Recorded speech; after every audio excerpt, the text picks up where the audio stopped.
সম্মানিত viewers, history place মাগুরার পক্ষ থেকে আপনাদেরকে জানাই শুভেচ্ছা। আমি এখন দাঁড়িয়ে আছি ইসাকাদা দরগার বা হজরত শাহ মকরম পীর রাদিয়াল্লাহু তাআলা আনহু মাজারের সামনে। আমি আজকে আপনাদের দেখাবো এখানকার ইতিহাস ঐতিহ্য। তাহলে চলুন ভিতরে যাই, দেখে আসি সেই ঐতিহ্য মাজারের কিছু ইতিহাস ঐতিহ্য। সম্মানিত ভিউয়ার্স, আমরা এখন মাজারের ভিতরে রোড দিয়ে হেঁটে যাচ্ছি। দেখুন কত সুন্দর পরিবেশ, দুই পাশে খুব সুন্দর পরিবেশ, গাছপালাগুলো খুব সুন্দর। আমরা ইতিমধ্যে প্রায় মাজারের কাছাকাছি চলে এসেছি, এই হযরত শাহ মকরম রাদিয়াল্লাহু তাআলা মাজারের সামনে।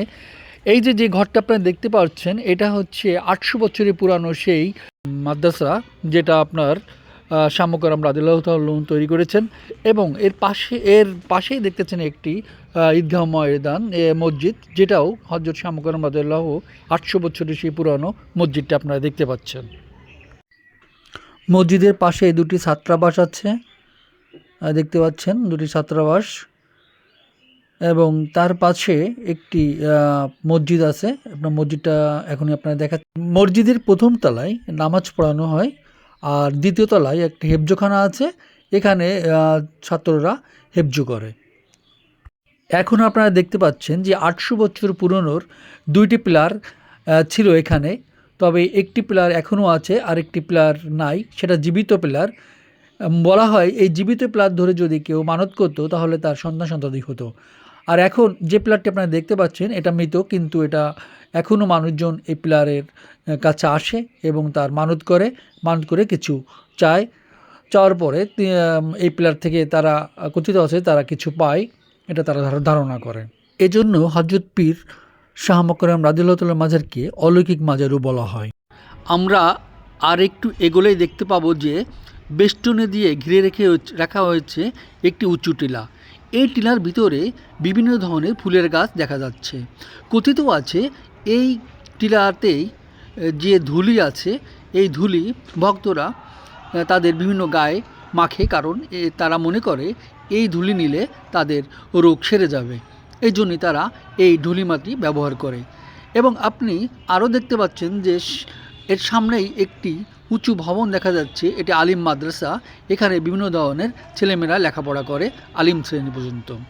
নদী ভিউয়ার্স, এখন আপনার দেখাচ্ছি সেই অলৌকিক পুকুরটি। দেখুন, এই পুকুরটি 800 বছরের পুরনো একটি পুকুর। এই পুকুরটি নির্মাণ করেছিলেন হযরত শাহ মকরম পীর রাদিয়াল্লাহু তাআলা আনহু, যিনি এই ইসাকাদা এসেই এই দুটি পুকুর তৈরি করেছিলেন।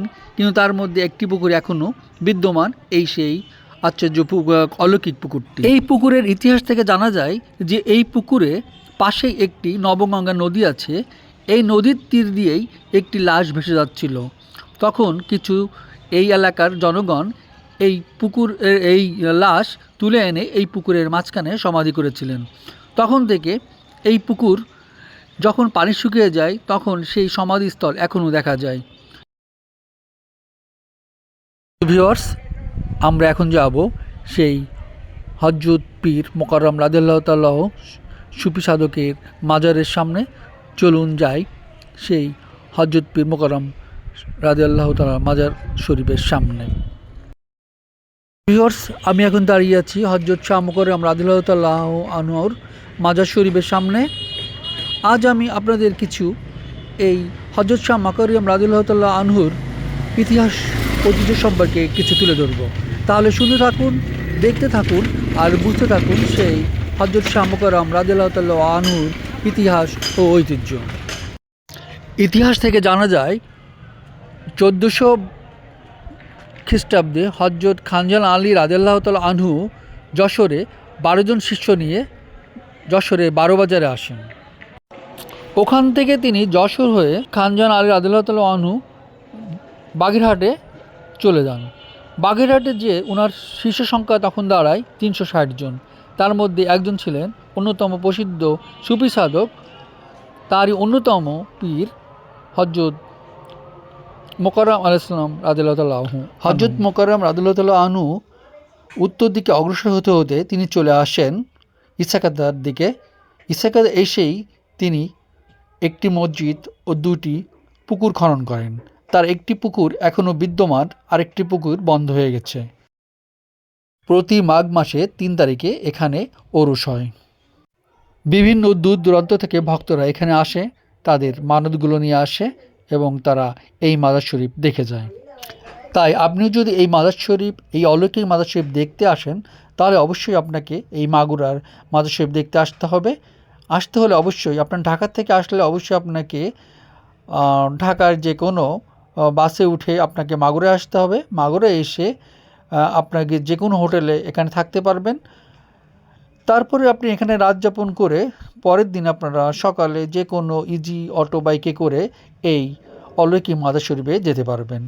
এটা মাগুরা থেকে 7 কিলোমিটার দূরে অবস্থিত। এখানে গেলেই আপনারা সেই অলৌকিক মাজার দেখতে পাবেন এবং অনেক ভক্তদেরকে দেখতে পারবেন।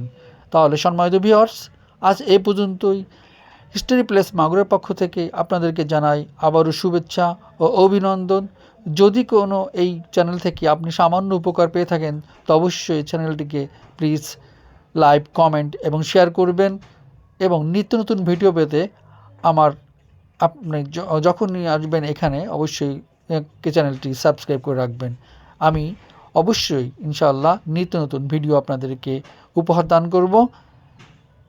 আসলে মাগুরা হিস্টোরি প্লেস মাগুরা শুধু মাগুরার জন্য নয়, সারা বাংলাদেশে যে কোনো প্রান্তে যত হিস্টোরিক্যাল প্লেস আছে আমি ইনশাল্লাহ আপনাদের দেখানোর চেষ্টা করব।